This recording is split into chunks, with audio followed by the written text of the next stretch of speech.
খুলেছে ব্যাংক, বিমা, আর্থিক প্রতিষ্ঠানগুলো। আর্থিক লেনদেন সচলে স্বস্তিতে গ্রাহকরা টাকা জমা উত্তোলনের পাশাপাশি ঋণপত্র বা এলসি খুলেছেন ব্যবসায়ীরা। এদিকে স্বল্প সময়ের লেনদেনেও দরপতন হয়েছে পুঁজিবাজারে। মেহেদী হাসানের রিপোর্ট। সবশেষ গত 18 জুলাই হয়েছিল ব্যাংকের লেনদেন।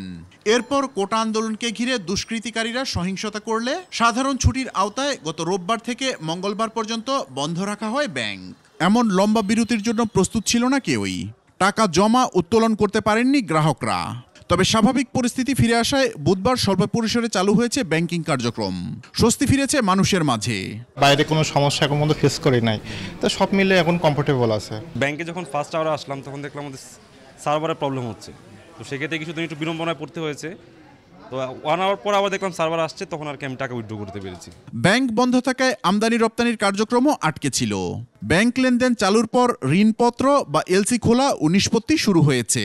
আজকে ব্যাংকে আসছি, দেখি ছাড়া কিছু এলসি আমাদেরকে অথরাইজ করে দিয়েছে, আবার কিছু নিয়ে আসছি। চিটাগাং মাল পরে আছে, স্কিপ করতে পারি না, আজকে স্কিপ করার জন্য আসছি। 1 সপ্তাহ পর্যন্ত মাল ওখানে পড়ে আছে। এই সহিংসতা আমাদের অনেক ক্ষতি হইতেছে। এদিকে ব্যাংকের পাশাপাশি পুঁজিবাজারেও লেনদেন শুরু হয়েছে, তবে বুধবারও কমেছে বেশিরভাগ প্রতিষ্ঠানের দর।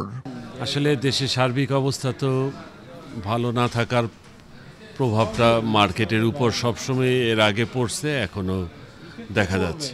আজকে তো সব প্যানিকড, মানুষের টাকা পয়সা নেই হাতে, মানুষ তো শেয়ার আসলে যে পারতেছে বিক্রি করতেছে। তবে প্রাতিষ্ঠানিক বিনিয়োগকারীরা বলছেন পুঁজিবাজারের লেনদেন চিত্র গত বেশ কিছুদিন ধরেই নেতিবাচক ছিল। শিগগিরই পরিস্থিতি স্বাভাবিক হবে বলে আশা করছেন তারা। আমাদের সেকেন্ডারি মার্কেটটা আসলে কি যে এটার পিছনে কিন্তু আসলে এটা অন্তত একটা, আমরা সবাই জানি এটা সেন্সিটিভ মার্কেট, এবং এখানে বিভিন্ন যে কোনো ঘটনার দ্বারা এটা প্রভাবিত হয়। এটারই একটা আজকে আপনারা দেখতে পাচ্ছেন।